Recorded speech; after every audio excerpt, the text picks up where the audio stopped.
Welcome to the Miami Jewish Film Festival, the world's largest festival of its kind. We want to thank all of our members, sponsors, community partners, all of you film lovers, and especially our presenting sponsors, the Center for the Advancement of Jewish Education and the Greater Miami Jewish Federation for their continued support throughout all these years. My name is Julie Jacobs, Rabbi of the Center for Jewish Life at Beth David, and I'm excited to be moderating a conversation with Robbie Schaefer, writer and composer and actor from the movie Burst the Silence, which is premiering at this year's festival. Thank you all for joining us. Thank you, Robbie, so much for this opportunity to get time to speak with you and to tell you thank you for telling your story.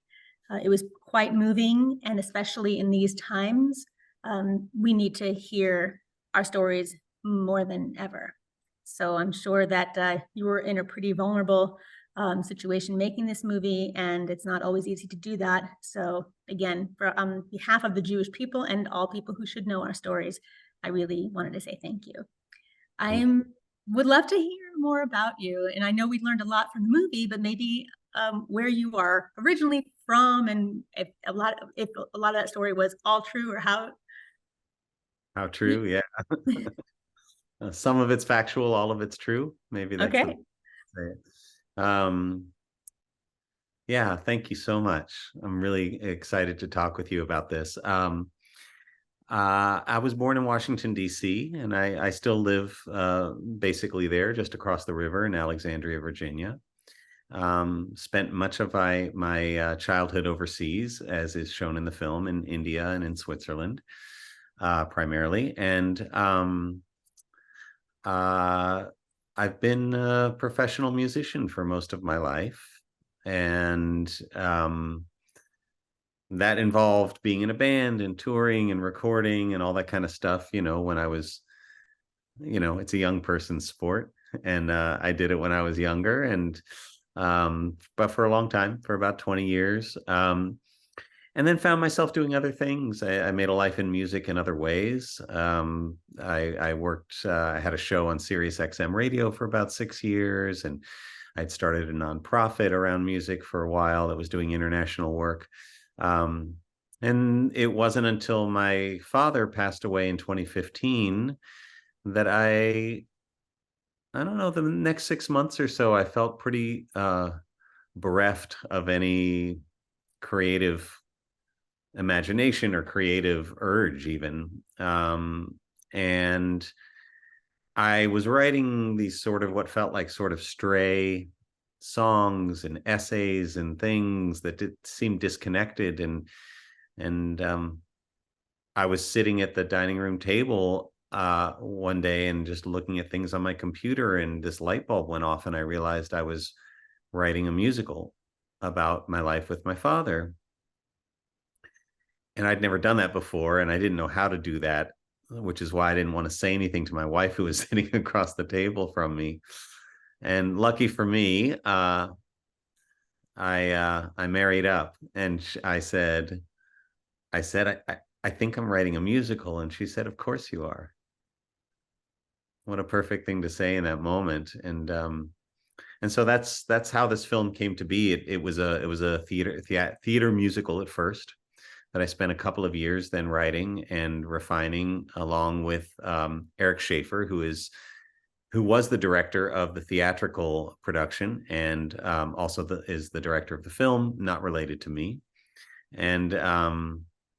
And I was put into touch with him at the time. We didn't know each other, by a mutual friend, and he helped me develop this thing into something for musical theater. And then over COVID was when the idea, over that pandemic, was the idea to turn it into a film. And we kind of went from there. Did you find that difficult, that transition of putting something on stage into a film, like something so intimate and personal? Yeah, I found both transitions hard. First, just as somebody who's used to telling a story in about 3.5 minutes with a song, to create something for theater was a real learning curve for me. and Eric helped me a lot with that. But um, just the entire emotional arc of that is very, very different. Um, and also, as you probably know, theater needs to be big, and it needs to sort of, hit you over your head a little bit, because people are experiencing it in real time. And if they don't receive what you're trying to tell them, they can get lost in terms of the impact of what you're trying to say. And film is way more intimate than that, which is funny because it's not right experienced in person, or between artist and audience. And um but so yeah, I think once again I thought, well, sure, I've already got the script written. How hard could it be to turn it into a film? It turns out pretty hard. Yeah, you were outdoors. I mean, that's also, I was thinking also in terms of being in nature and doing that, it must have been, I mean, quite moving. Yeah. Yeah, that evolved over time. At first the idea was Eric's, to do it in the woods because during the pandemic shutdown, a lot of theaters were doing this kind of thing where they would film a play or a musical in their empty theater, right? And then put it out and stream it.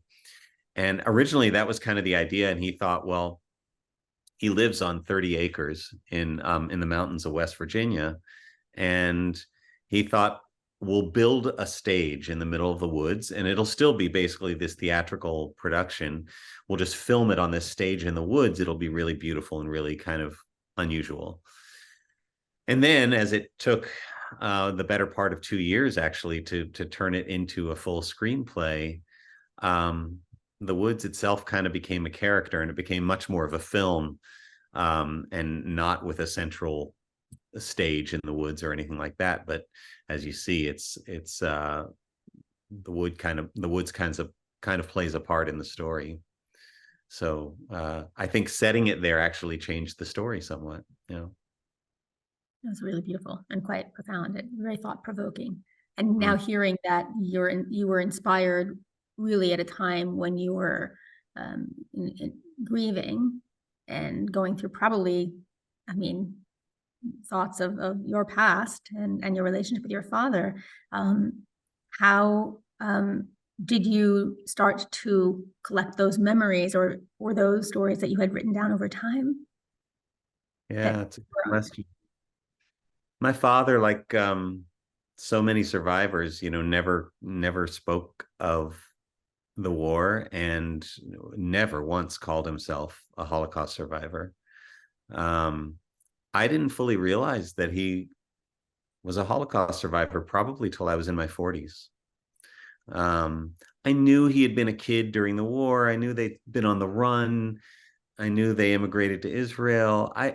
Yeah, and you just don't ask questions that aren't presented to you sometimes, and or that you sense that maybe shouldn't be asked. Um, and so it wasn't until the end of his life, which he was experiencing dementia, and um, that I started to more fully realize the extent of his experiences during the war. And I talked a lot actually to his older sister, Rivka, who is still alive. She lives in Ramat Gan. And um, yeah, she actually filled in a lot of the spaces for me. She's a couple of years older, maybe remembers a little bit more, but also just more willing to talk about it. So yeah, writing this, honestly, it felt like I was saying Kaddish for my father. That's what the original writing of it felt like. It was somehow honoring his life and honoring our relationship while also trying to reconcile it at the same time. those words that are really, the Kaddish words are really uplifting, and they represent holiness and sanctification and all these Yeah. special sacred feelings. So to have your music and your film and your acting, all of that kind of bundled up and lifting your father closer to the heavens or closer to the divine through those actions is pretty spectacular, pretty moving. Thank you. It's a lovely thing to say. I think we all want to do, we want to honor our mothers and fathers, right? And to honor them is not only to tell their stories, but to live their stories forward is also a way to honor them. And yeah, anyway, thanks for seeing that. Sure. I also wrote down a few words that I thought were very meaningful that you never know if they'll pop up in a future sermon. But gather up your blessings and sins. This is how the remembering begins. Yeah. As Jews, we're always faced with whether or not something is a blessing or not. And you took this story and you definitely turned it into blessings for many people. So the guitar, very curious. Did he sell it or get it back? What was that? For real. The guitar is a composite character. So all of those things are true or factual, but in different ways. My father did buy me a guitar when I was 7 years old, and I still have it. It hangs on my wall. And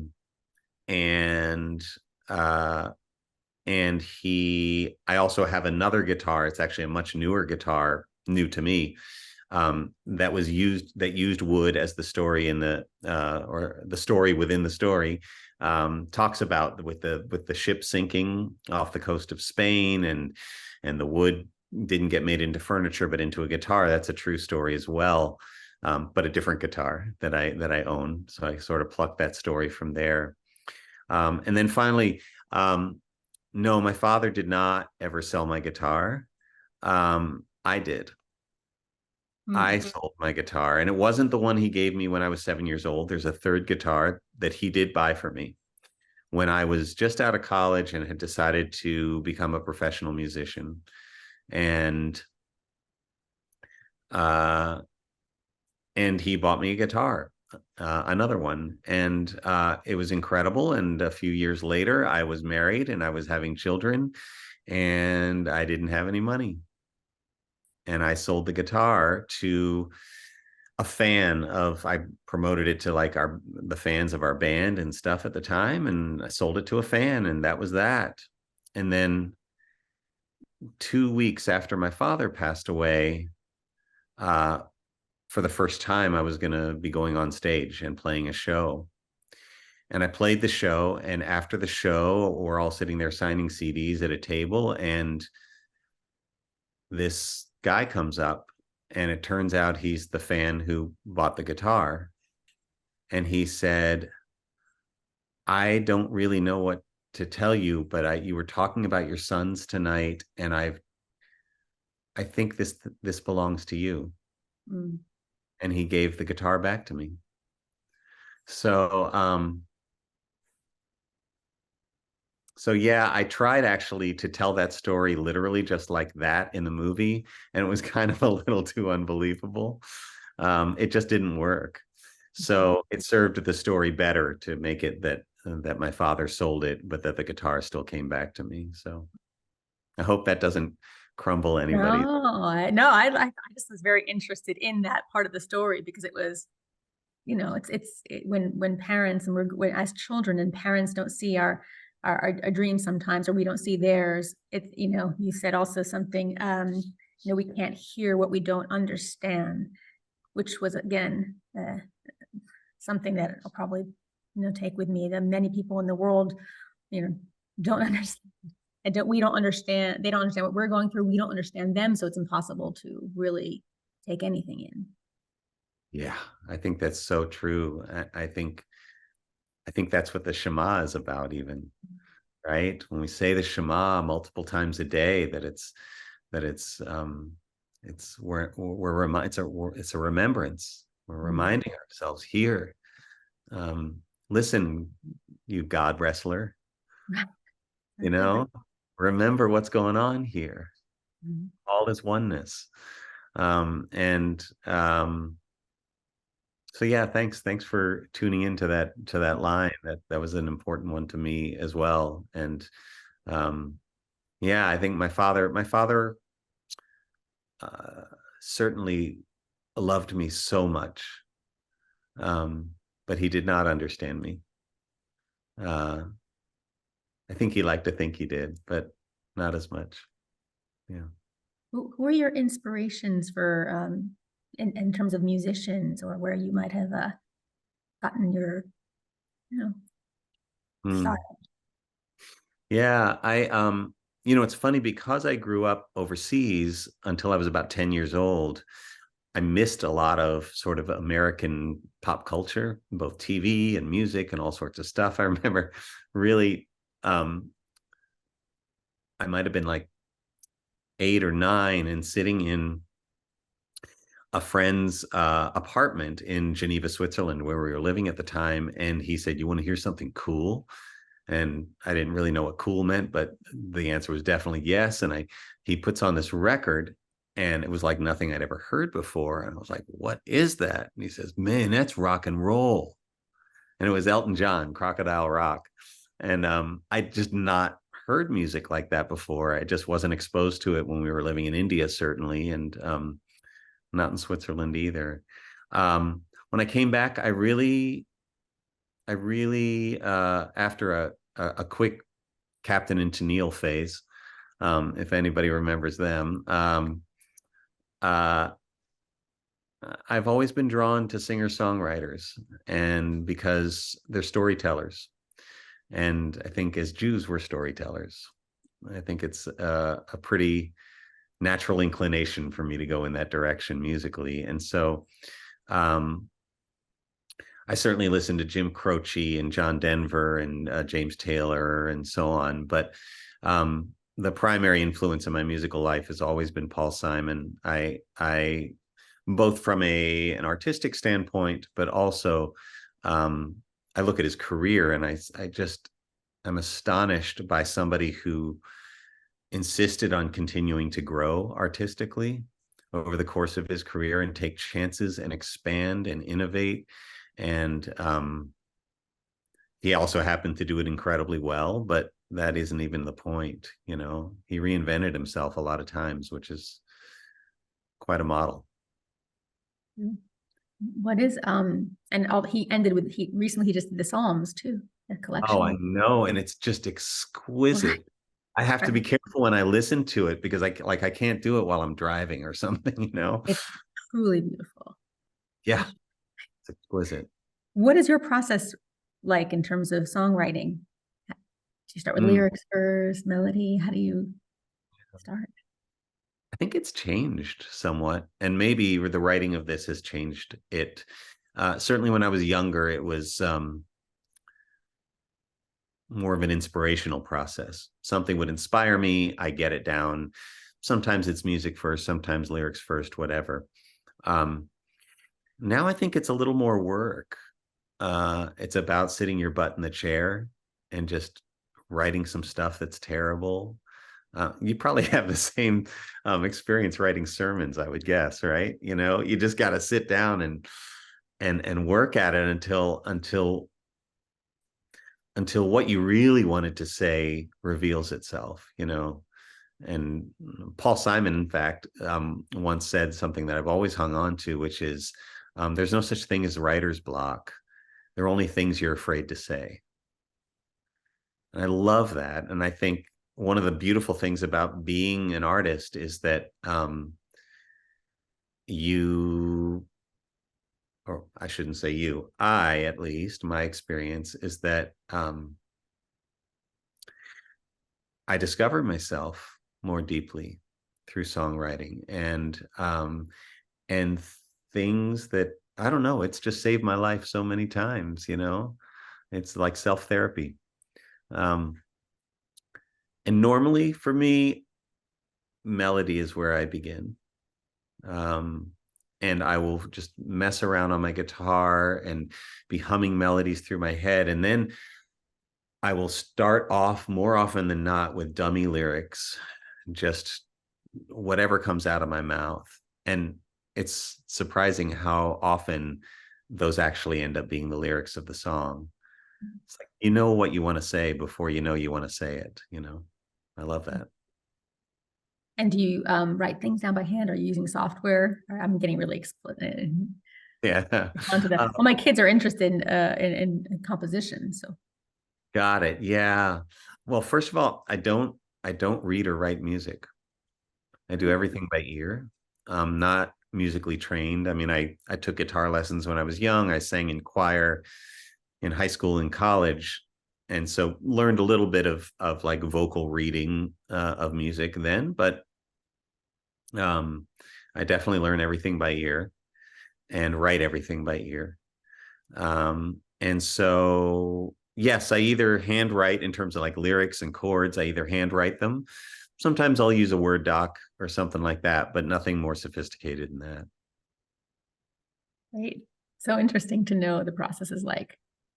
Yeah, it's different for a lot of people, right? Yeah, for And you're a sure. musician. Do you compose as well?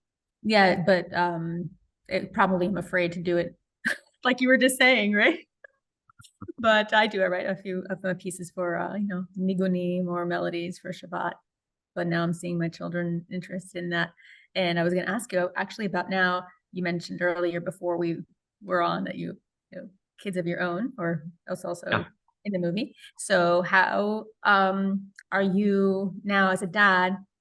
Do you take what you learned from your father in terms of your communication, and I mean, has probably changed your life as someone who is a communicator and then as a dad.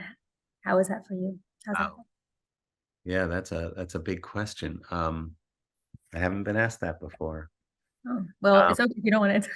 Sometimes I get, no, no, I love that you asked it. I mean, I may have been asked it by my wife or something, but not around the film.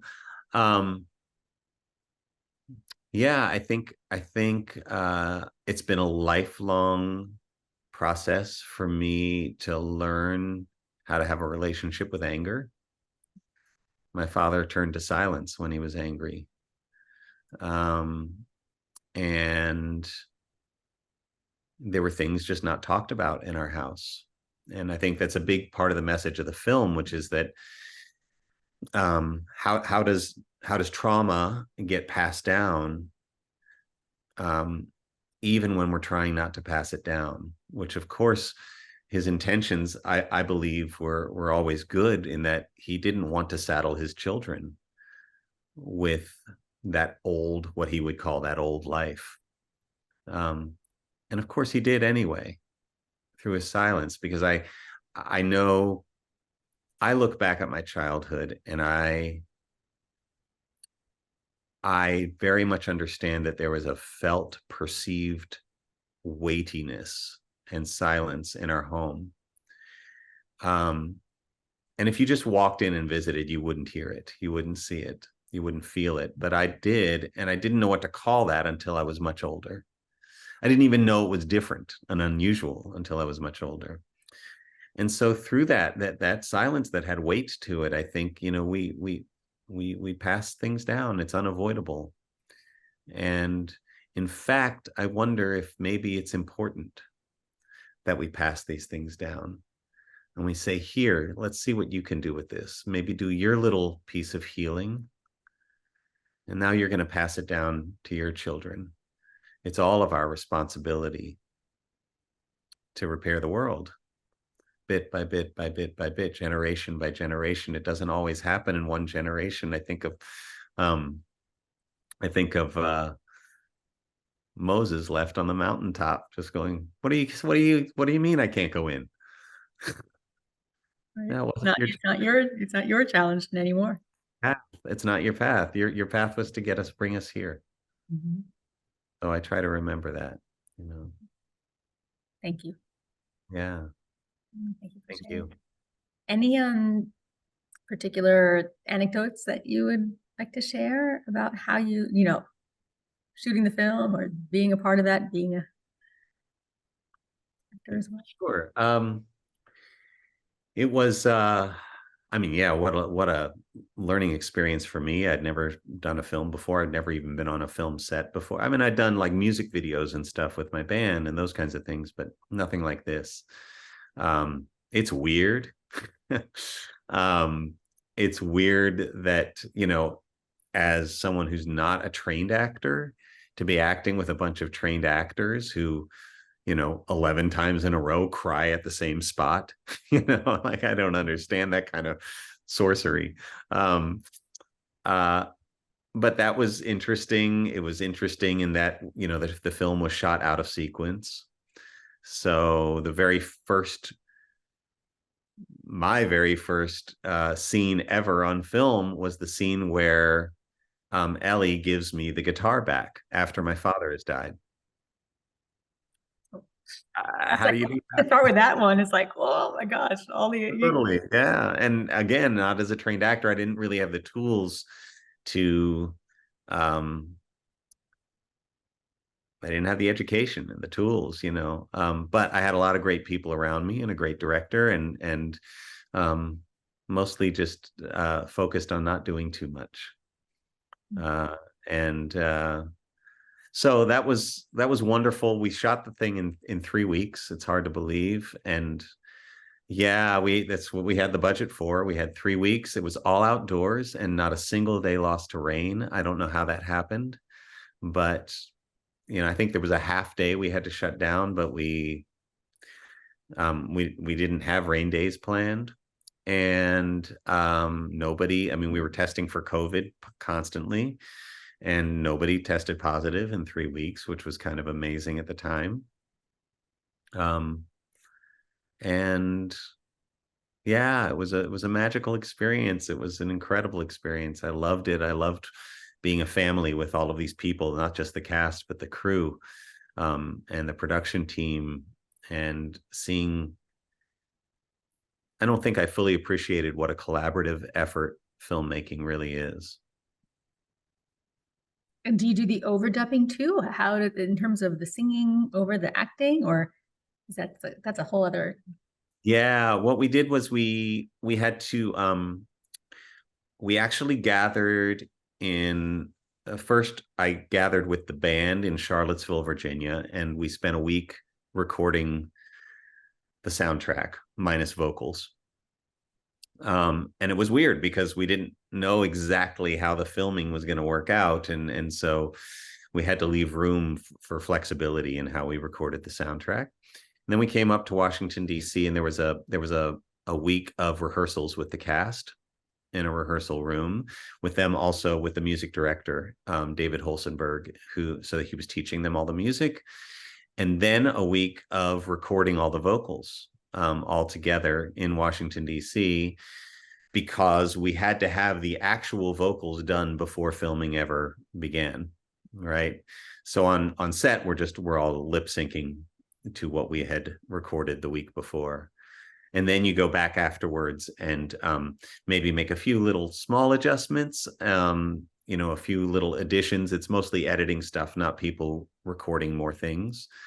um uh yeah, it's a weird way to do anything. Right, I was thinking about that, especially with the young man who played the young Robbie.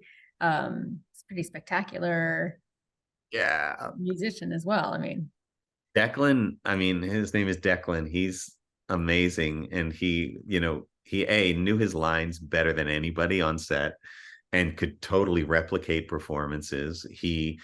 We all agreed he was the best lip syncer on set by far. Um, yeah, that kid I mean, he just walks in there and like does his job, and yeah, he's fantastic. And he's a how was regular, it? not like a he's not I mean, he's done a lot of stuff, but he's not a stage kid, in terms of his personality and his parents and all of that kind of stuff. It came across. He was pretty like he seems like a genuine He kid. is. Yeah, he's a And how was wonderful. that to see like the young versions of you portrayed in a film? It's a little surreal. Yeah, I definitely had a moment. I think I had that moment before we started shooting, but especially right before our first few screenings started at festivals, and um that this moment of, oh no, what have I done? Like, I just displayed my guts for everybody, and now they're actually going to see it. And what were you thinking? you know um it's weird. You go forth as an artist, right, and you want to tell a story, or you feel compelled to, and so you do. And sometimes, I don't know, this has happened to me before where I don't think about people actually seeing it and seeing inside everything I'm saying until it's way too late, which is probably just as well. Otherwise, it'd never make anything, right? But yeah, it was cool to see Declan and to see Nick um, play the young adult version of me.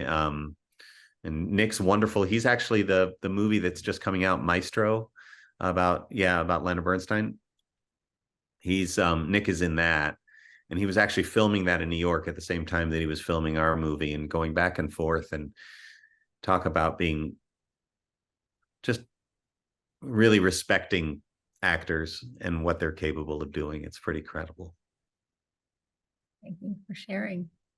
Yeah. I guess before we wrap up, I do have a question for you. I'm curious to know what you would want the takeaway to be for your film.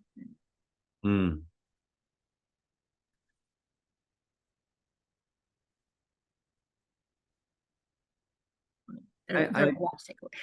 Yeah, I mean, it's a big question. I think ultimately it's not for me to say.